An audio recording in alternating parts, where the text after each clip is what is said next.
Welcome to Guide Guru. We hope this video helps.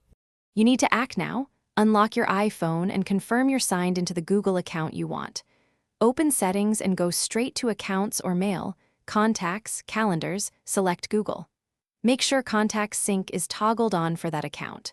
Once enabled, the phone starts syncing immediately, so remain on Wi-Fi if you can.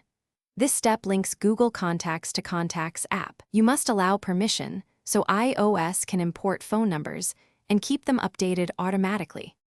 Once done, open Contacts and filter to show only your Google account if needed. This narrows results. Search the name directly or scroll, tap the contact to view details. You can edit to standardize phone formats, country code first, so calls work internationally. To use the number, tap Share Contact and choose Copy, Message, or AirDrop. You can also export via vCard by sharing to mail. This step both retrieves and transfers the telephone number where you need it, preserving labels and formats. Finish by verifying the number appears across apps, phone, messages, and contacts.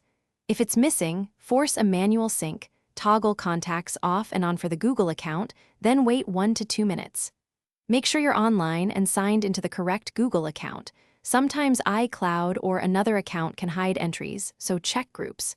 If problems persist, sign into Google Contacts on the web to confirm the entry exists and isn't in trash.